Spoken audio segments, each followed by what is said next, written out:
Dice, os escribo a vosotros, hijitos, y les escribe estimulándolos, porque vuestros pecados han sido perdonados por su nombre.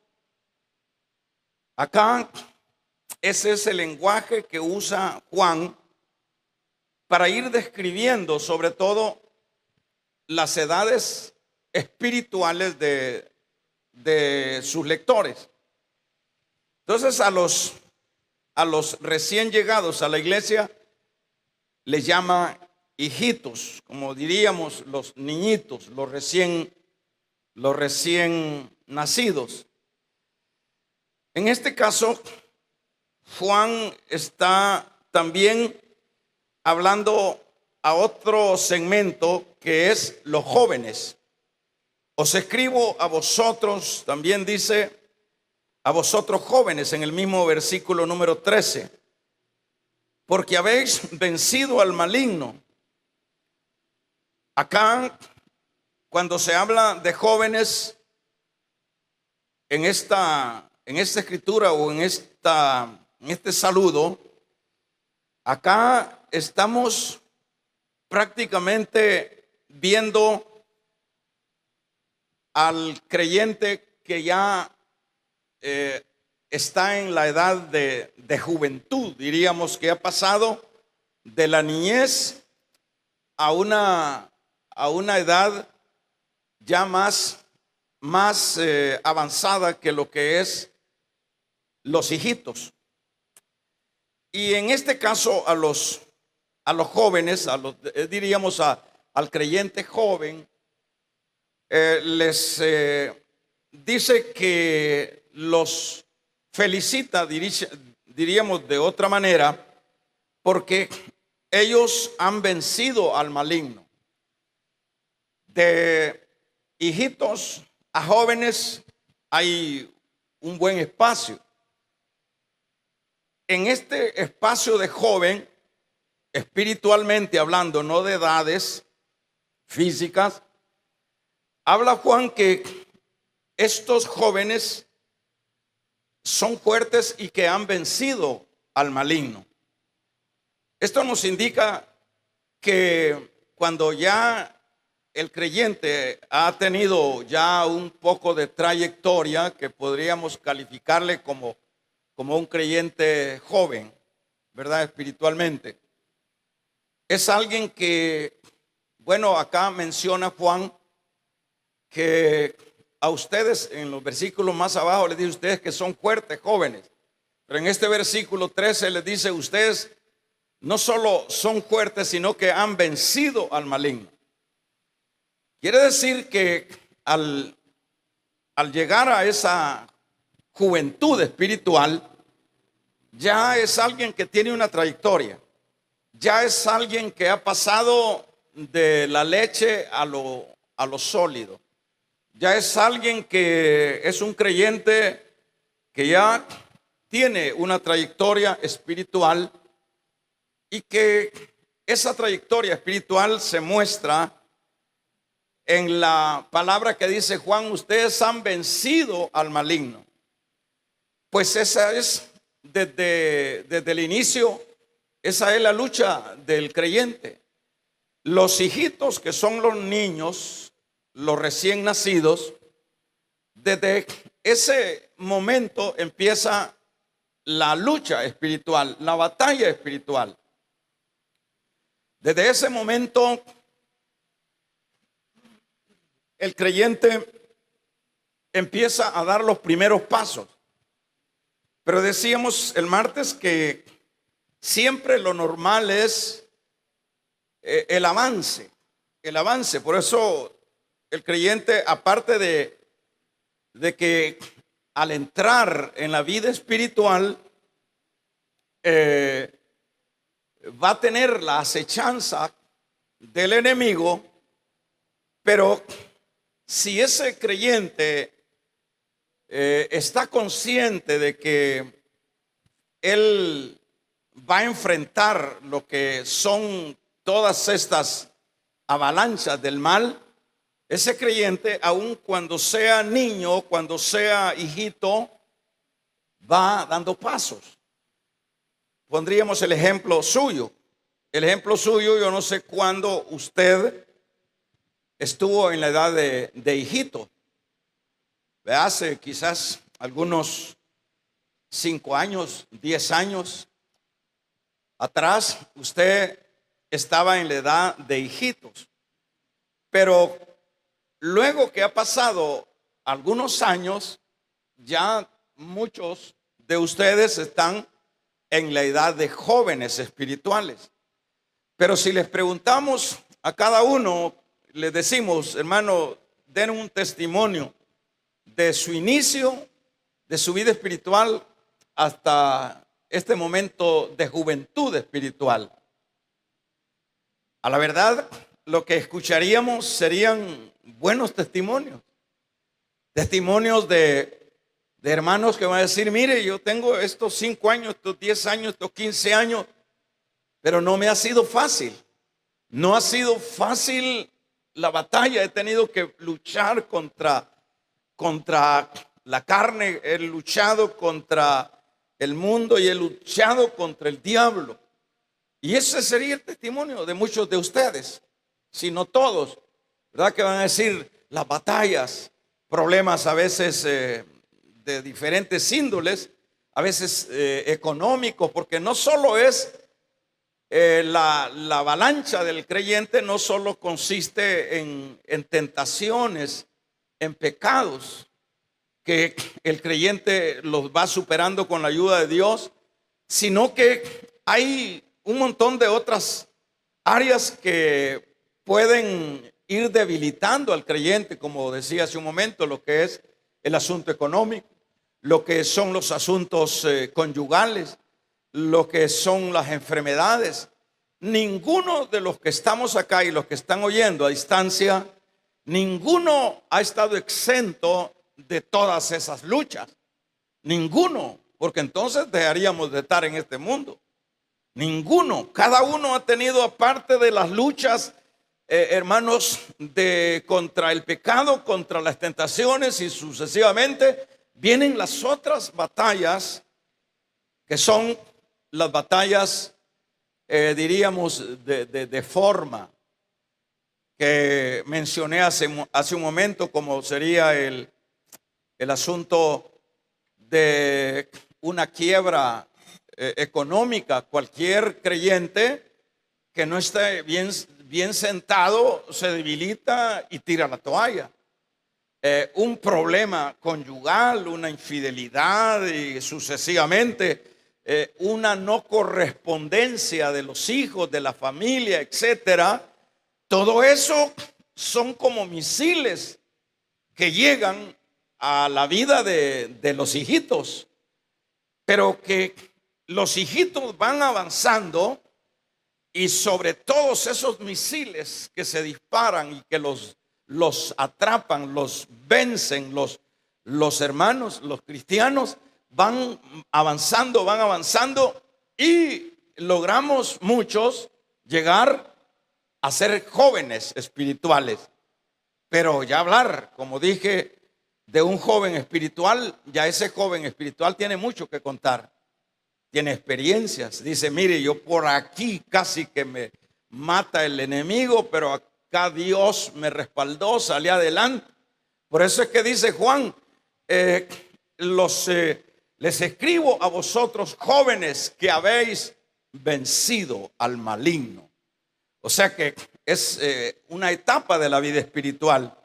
Pero lo importante acá es ese ascenso espiritual, porque eso es lo normal. Lo anormal es quedarse en el campo de hijitos.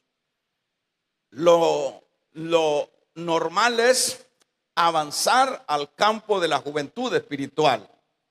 Pero luego viene el apóstol Juan, habla también a los padres. Siempre les dice en el versículo número 13, escribo a vosotros padres porque habéis conocido a Dios. Cuando dice escribo a vosotros padres, se está refiriendo a aquel creyente, y eso lo puedes buscar usted y lo puede escudriñar, que no estoy tratando la manera de forzar la interpretación de la palabra, porque aquí alguien me puede decir, pero usted está inventando, hermano. Aquí está hablando de hijitos, está hablando de jóvenes y está hablando de padres. Pero Juan aquí está dando un mensaje espiritual, ¿verdad? Entonces, cuando dice, os escribo a vosotros, padres, porque habéis conocido a Dios. Cuando se habla ahora de los padres se está refiriendo a todo aquel creyente que ha alcanzado ya un mejor nivel de madurez espiritual.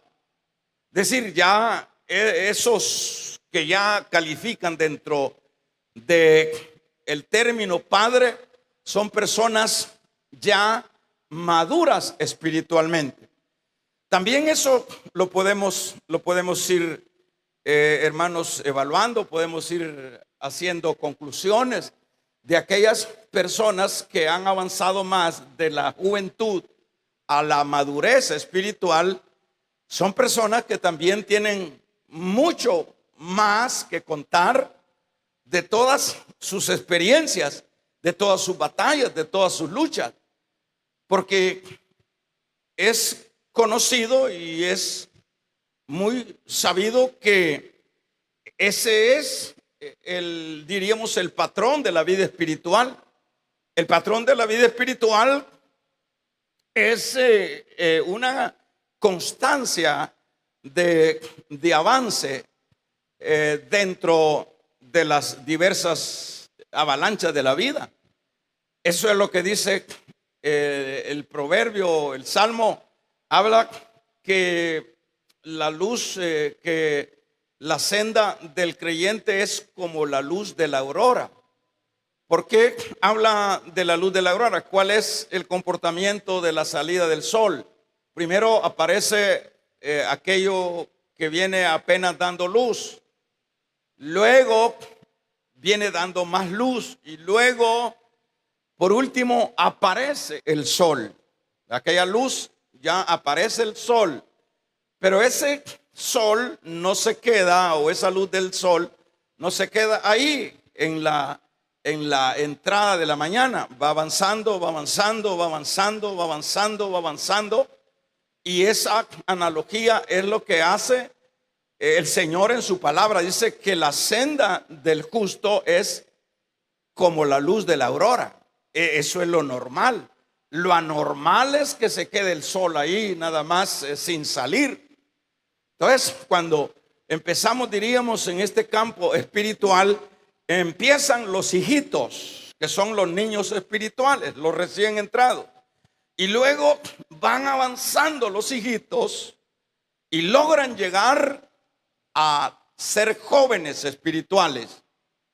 Ese avance va en esa dinámica de la luz, de la aurora. Y luego llegan al punto de ser: a vosotros, padres, os escribo porque habéis conocido a Dios. Esta palabra, conocido a Dios, que es la que encontramos nosotros en este versículo, vamos a ver, porque habéis conocido a Dios, dice acá. Cuando habla de que habéis conocido a Dios, es porque ellos han logrado llegar a esa madurez espiritual a base de el haber conocido a Dios, porque la manera como el creyente va a ir en esa dinámica de la luz de la aurora es cuanto más el creyente vaya enterándose y conociendo de una manera más expedita, más específica a Dios. A Dios, ¿cómo lo vamos a conocer? A Dios lo vamos a conocer. Nosotros hay que hablar realidades dentro de la vida espiritual y no astralidades, porque muchas veces se asocia, bueno, a que a Dios lo vamos a conocer con experiencias. Está bien, con algunas experiencias, como fue el caso de Job. de oídas te había oído, pero la manera de conocer a Dios, que es el caso que dice acá Juan a los padres que los alaba o les escribe porque ellos han conocido a Dios, es porque ellos se han esmerado mucho más en las escrituras. Por eso es que dice Juan: escudriñad las escrituras porque en ello os parece que hallaréis la vida eterna. Allá dice el profeta: mi pueblo perece por falta de conocimiento. Cuando el creyente desde que es hijito empieza a escudriñar la palabra y avanza a la edad de la juventud espiritual, sumergido en lo que es las escrituras, ellos llegan a tener la edad madura espiritual por medio de que ellos han conocido a Dios por medio de las escrituras.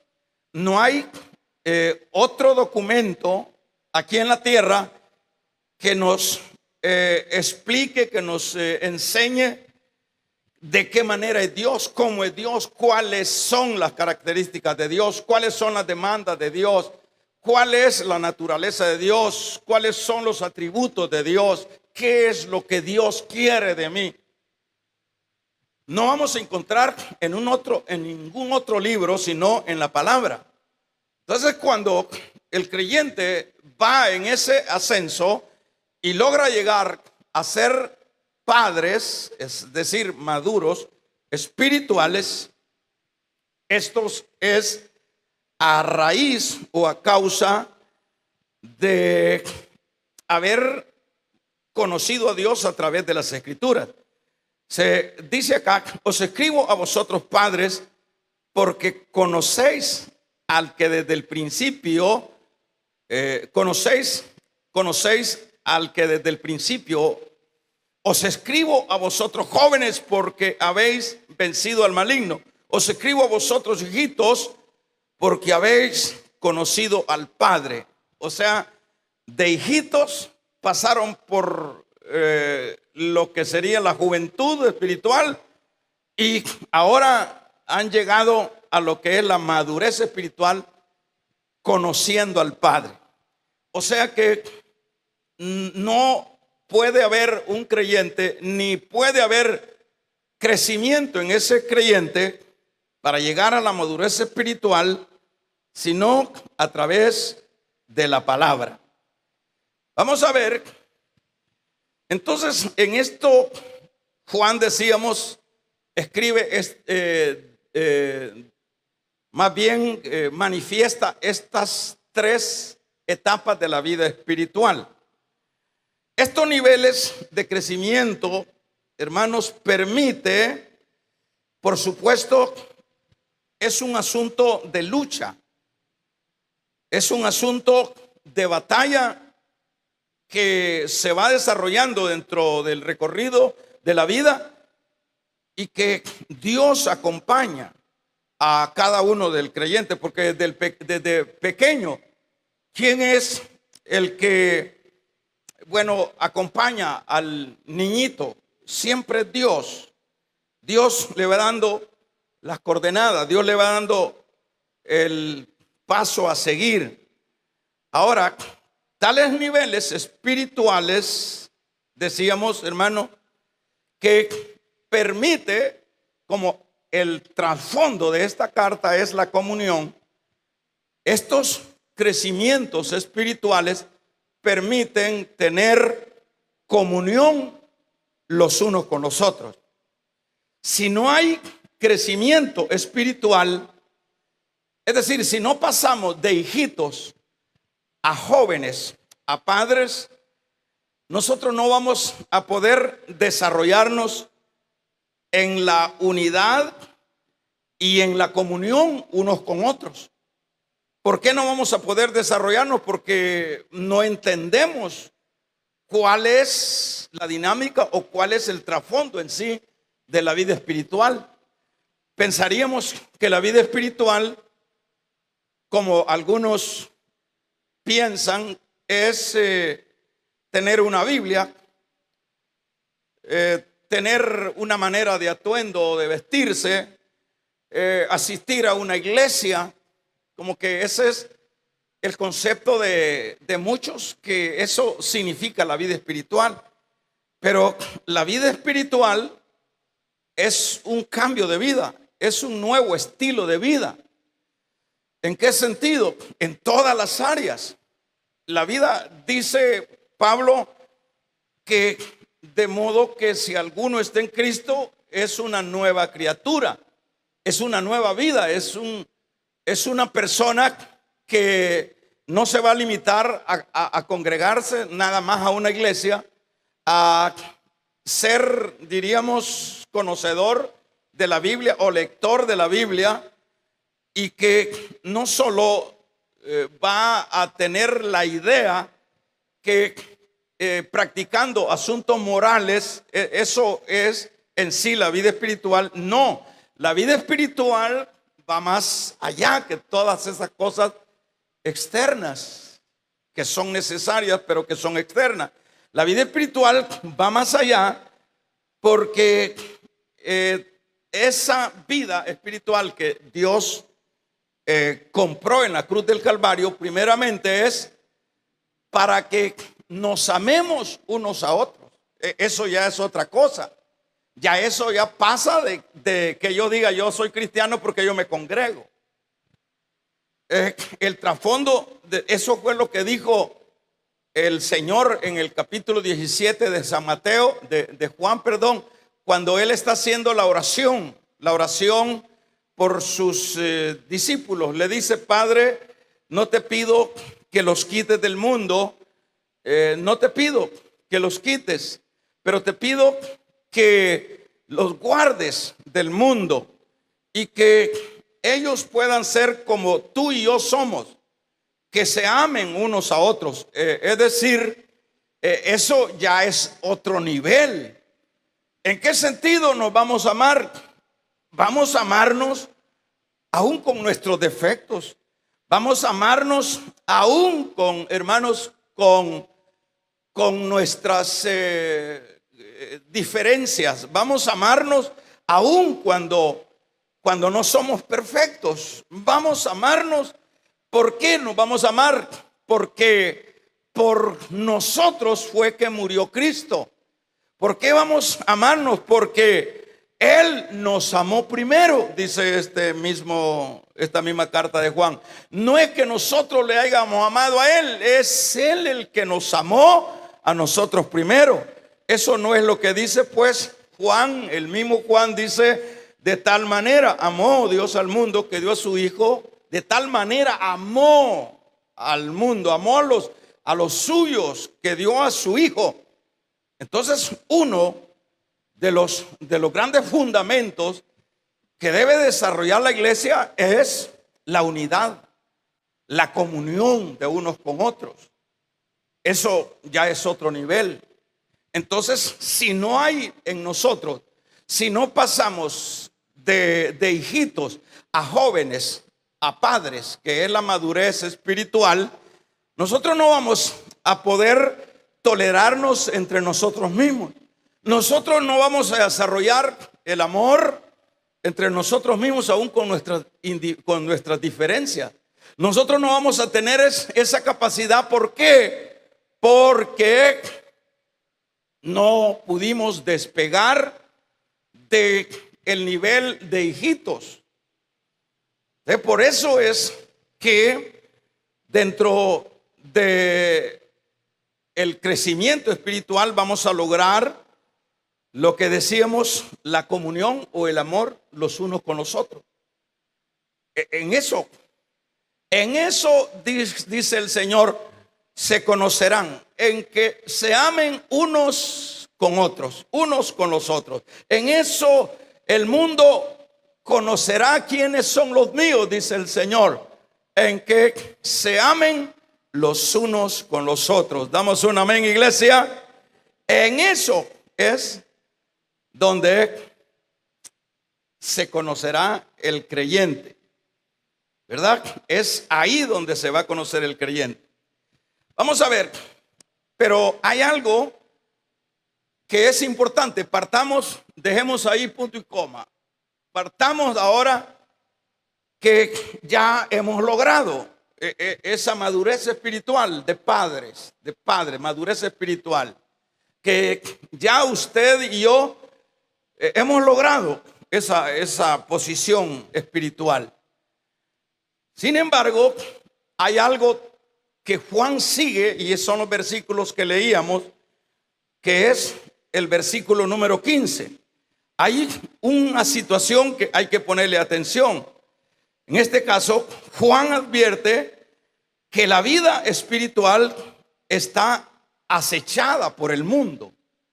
Entonces acá lo que vamos a destacar ahorita, por eso decíamos a manera de tema, no sé si se recuerda, que decíamos a manera de tema, decíamos el mundo, un peligro que impide el crecimiento espiritual. Entonces vamos a ver, en este caso Juan está advirtiendo de esta acechanza del mundo, y el mundo debe de entenderse, hermanos, en su conjunto. El mundo, luego que nosotros hablamos del mundo, luego lo que pensamos es en el adulterio, lo que pensamos es en la brujería, luego lo que pensamos es en todo lo disoluto que puede haber dentro de la vida y que se conoce. Se conoce ese es el concepto que se tiene del mundo. Pero el mundo, hermanos, el mundo debe de entenderse en su conjunto. Por ejemplo, el mundo puede entenderse como el comercio. Todo lo que es lo comercial dentro del mundo es un sistema que cobija lo que es el comercio, el arte, la educación, la política, la religión y la medicina, la agricultura, todo lo que usted quiera, ¿verdad? Entiéndase como mundo. Aparte de todo lo que conocemos nosotros comúnmente como pecado. Entonces, en este caso, todas estas cosas que deben entenderse en su conjunto, como decíamos, en este caso, son todo eso, entretenciones y lo que usted quiera sumarle. Pero todo es, además, mundo, entiéndase, todo aquello donde no tiene cabida Dios, donde no tiene cabida Cristo. Todo eso entiéndalo como mundo. Preguntémonos si en la política tiene cabida Dios. Preguntémosle si en la medicina tiene cabida Dios. En la ciencia tiene cabida Dios. Preguntémonos si en el deporte tiene cabida Dios. La gente mienta a Dios, pero eso es un costumbrismo que se da. Que en esa manera nos hemos crecido, se ha crecido el mundo, las generaciones. Pero que eso de Dios, sí, voy a ir a trabajar y me persino y hago algún rezo o alguna oración. Son cosas, costumbrismo, pero eso no quiere decir que están tomando en cuenta a Dios. Eso no quiere decir que, entonces, hermanos, mundo también es todo aquello que se desarrolla para buscar su felicidad.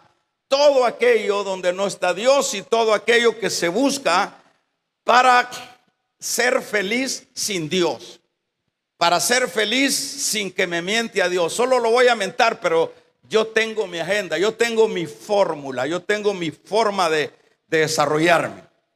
Entonces, todo es mundo, es todo donde Dios, hermanos, es el que nunca es amado. Ese es mundo, donde se menciona, pero no tiene nada que ver que se mencione. Mundo es todo lo falso, todos los antivalores, todo el egoísmo. Y eso es la advertencia de Juan. Con esto vamos finalizando, ¿verdad? Lástima que los hermanos siempre se nos van y no les interesa estudiar la Biblia. Qué triste, ¿verdad? Pero que Dios nos ayude, hermanitos, que les dé interés de que empecemos un mensaje y que lo... Entonces vamos a ver, hermanos, entonces Juan viene con lo que es la advertencia. ¿A quién le advierte Juan? Juan va a advertir a aquellos que han logrado alcanzar la madurez espiritual. ¿Qué les va a advertir Juan? Le va a decir en el versículo número 15, no améis al mundo, es decir, no amen todas esas cosas que sistemáticamente ha creado el mundo. No es el cosmos, es el sistema. Entonces, no amen ese sistema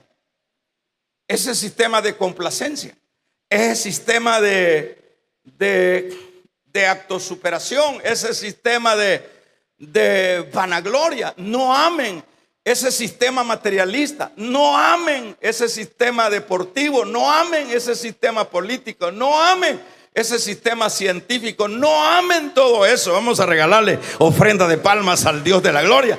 No amen al mundo.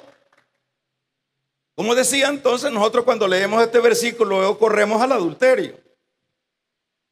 Pero mundo es un sistema. Entonces acá se les advierte a no amar al mundo ni las cosas que están en el mundo.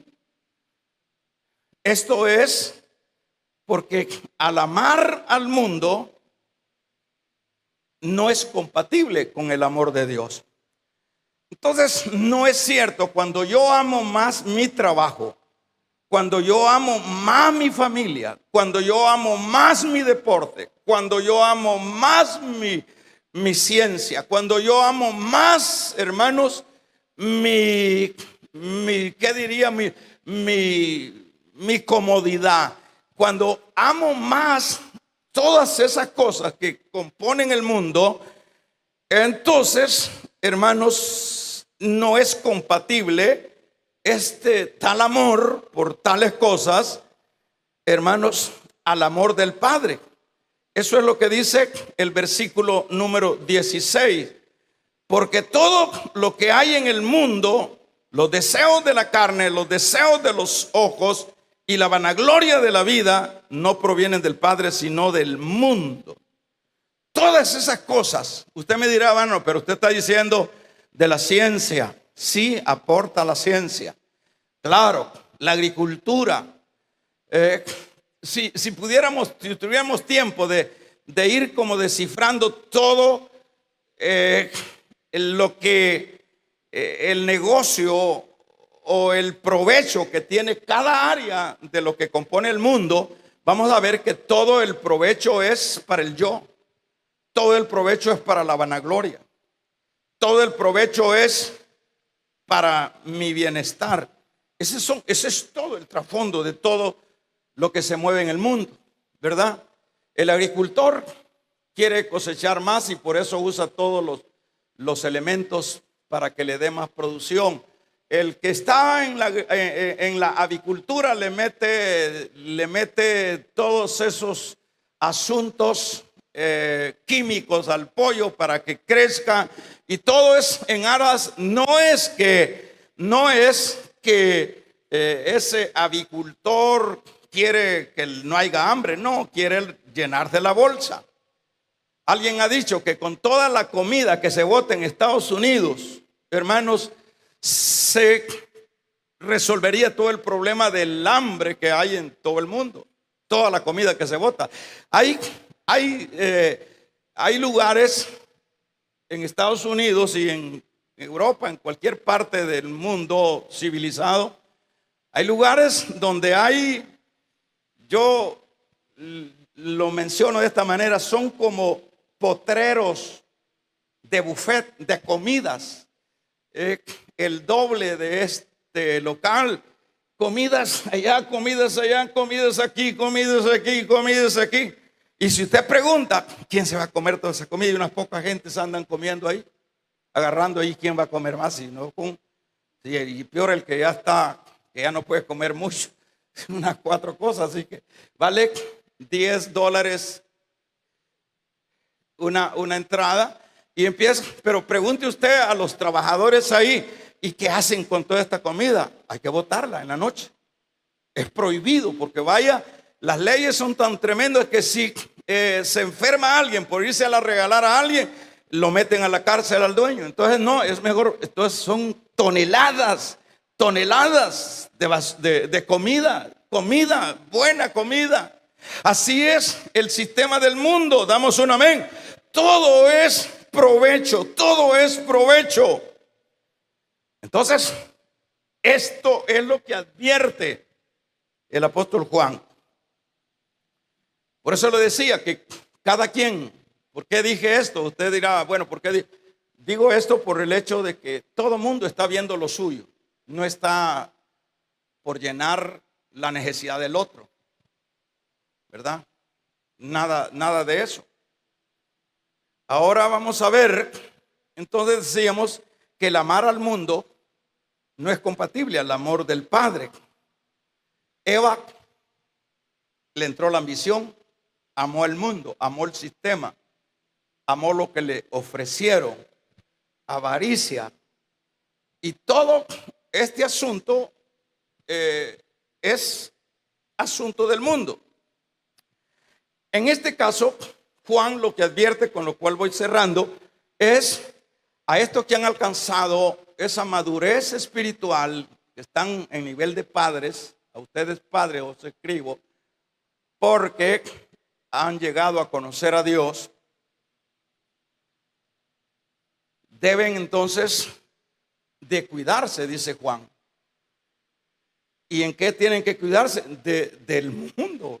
Porque uno, hermano, como dije, uno luego empieza a amar lo que no debe de amar.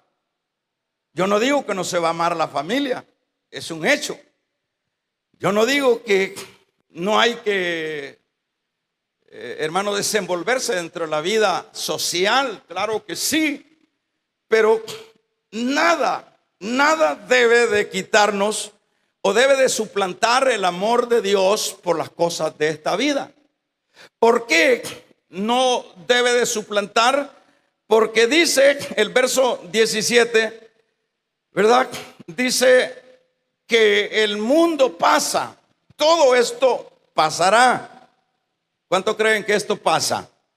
Porque el mundo pasa, eso es lo que dice el versículo número, vamos a ver, porque todo lo que hay, el mundo pasa, verso 17, y sus deseos, todo esto pasa. Entonces, el mundo pasa y sus deseos. Y vamos a ver, se dice que, por ejemplo, como acá dice Juan, el mundo pasa y sus deseos. Este mundo o este sistema es como, se describiría como una empresa en quiebra, o más bien como un banco en quiebra, como una institución que está en quiebra.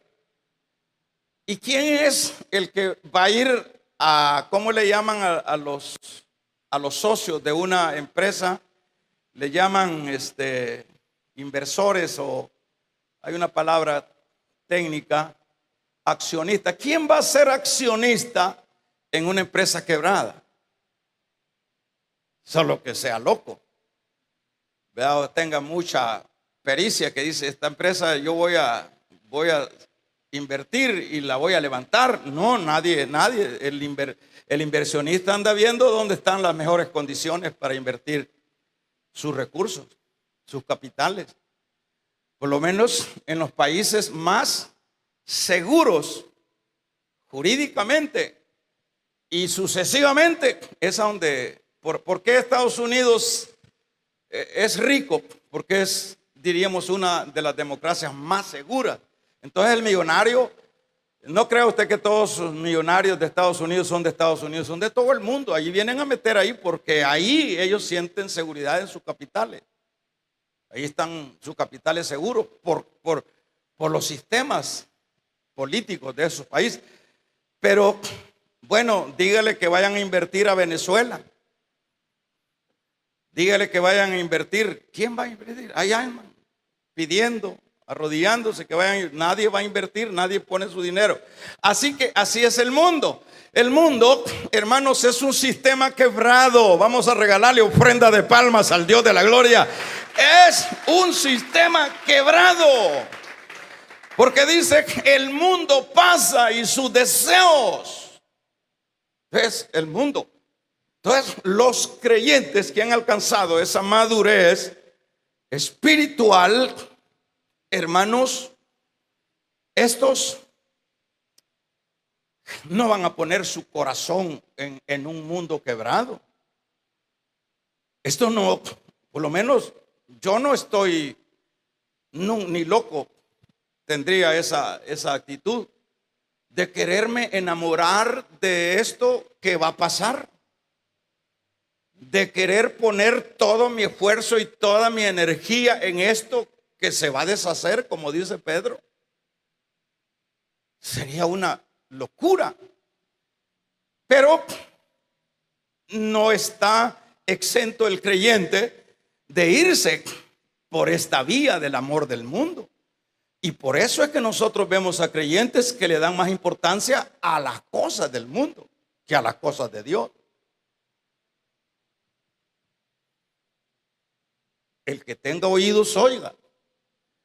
Pero es que, hermano, es que yo fíjese que tengo que trabajar y que tengo un gran compromiso y que tengo deuda y que yo no es porque ame el sistema, yo no es porque ame lo material, es porque tengo grandes problemas económicos. Y por eso es, hermano, no me esté juzgando. No, si aquí no estamos juzgando a nadie.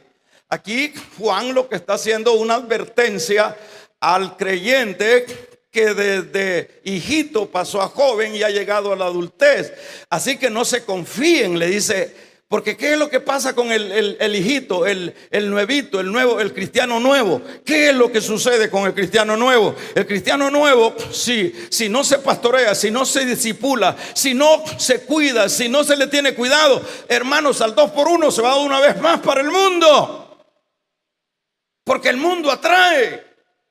Porque las diversiones atraen, las discos atraen, los amigos atraen. Vamos a regalarle ofrenda de palmas al Dios de la gloria. Atraen los amigos. Ya usted ve a un joven dentro de la iglesia que ya tiene un título, y eso es bien peligroso. Ya son todos creídos. Ya creen que ya no pisan la tierra. Entonces ya que están amando la vanidad. Y entre más Dios te bendiga, no nos aferremos, voy a hablar en plural, no nos aferremos a este mundo. Aun cuando Dios te bendiga, te dé, siempre la gloria sea para el Señor. Y siempre debes de saber que toda buena dádiva y todo don perfecto proviene de arriba, de las luces, del Padre de las luces. No te creas licenciado, no te creas doctor, no te creas ingeniero. Oh, ingeniero, ¿cuál ingeniero? Eso es lo que pasa en las iglesias, ya todos tufosas ya, a la licenciadita. Bendito Dios que en esta iglesia somos algo completo. Y aquí al hermano no le andamos llamándole títulos. Es para que entendamos que somos susceptibles, somos fáciles para irnos detrás del trabajito. Ya no se puede ni congregar. Y que no ha leído la Biblia, hermanito lindo, que no se puede añadir usted un codo a su estatura.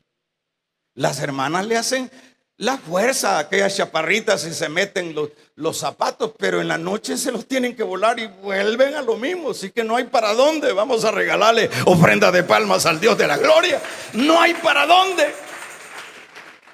No hay para dónde. Siempre vuelve. Así que no hay. Y ahí está el hermano que ni a la iglesia ni se puede congregar, el pobre, porque tiene. Ahora no es porque la persona tenga, como por ejemplo mis padres, mi madre tuvo 7, 8 hijos, una hermanita que se nos murió, la primera se nos murió. Yo tengo una tía que tuvo 14 hijos, no, 16 hijos, hermana de mi padre. Que antes era buena la cosecha. Pero ahora vos ni hijos tenés y ni te congregás, y 2 tenés y todavía andas llorando. Vamos a regalarle ofrenda de palmas al Dios de la gloria. Aleluya. Ni hijos tenés. Ahí andás buscando chuchos para cuidar chuchos y tener excusa para no ames los chuchos. Ama a Dios, no ames el mundo. Amemos a Dios, no amemos nada de esta tierra. Hay que amar a Dios, porque el que ama al mundo, hermanos, no puede complacer a Dios. Que se oiga un poderoso amén. En este caso, el sistema, que ya dije algunas descripciones de cuáles eran, todo eso. Por eso, primero debe ser Dios. Primero de mi familia va Dios. Arrastremos la familia con todo. Dios, Dios, Dios. Y eso nos va a permitir mantenernos por lo menos en los niveles de adultez espiritual. Pero si luego nosotros amamos al mundo, luego vamos apasionándonos por el mundo. Y luego vamos apasionándonos por lo menos el deporte. Son cosas del mundo. Pero es pecado. No es pecado. ¿Por qué va a ser pecado? No es pecado. El pecado es que ese trabajo, que ese deporte, que ese empleo, que esa familia, el pecado está que esas cosas que son cosas pasajeras estén sobre lo de Dios. Ese es el pecado. Pero si tomamos nosotros, si somos disciplinados, si sabemos, hermanos, priorizar cuál es lo más importante, priorizar, desarróllense en la vida, pero no andemos restando lo que es vida, no restemos lo que es eterno.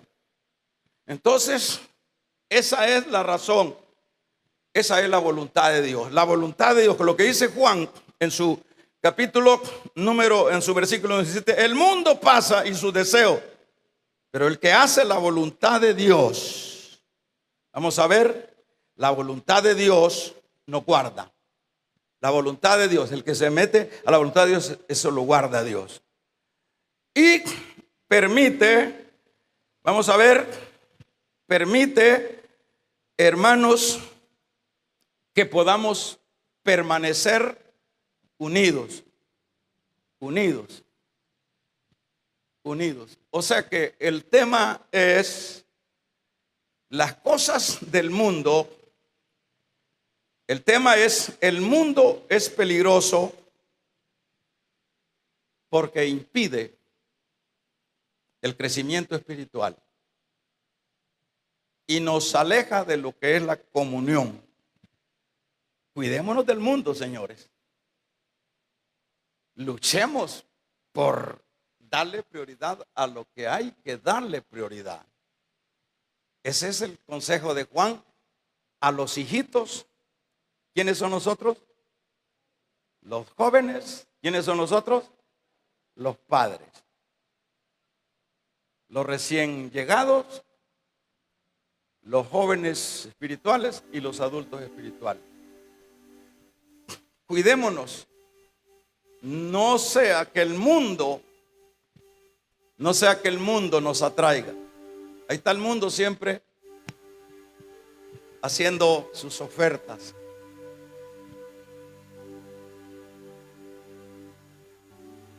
W. Moody dice que este último versículo, el mundo pasa y sus deseos, más lo que hacen la voluntad de Dios permanece. Buddy era un vendedor de zapatos en una tienda. Y Moody, perdón.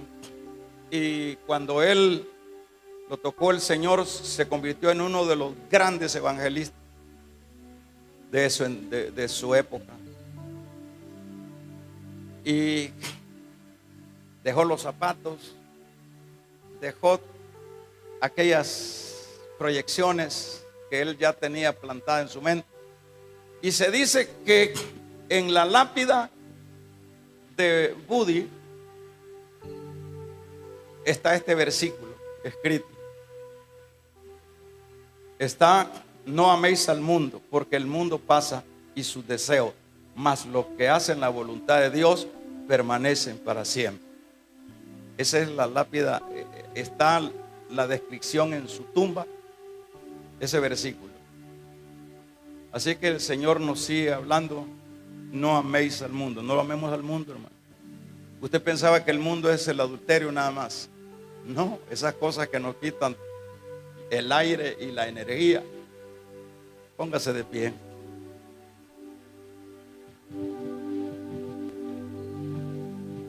Vamos a hacer una oración. Padre, te damos gracias porque tú eres bueno. Te agradecemos, Dios, por tu grande amor, por tu grande misericordia. Permítenos, Dios amado, vivir para tus propósitos. Permítenos mantenernos en esos niveles espirituales que vamos alcanzando. Ayúdanos a dar un pasito más hacia adelante. Por Jesucristo te lo pedimos. Gracias.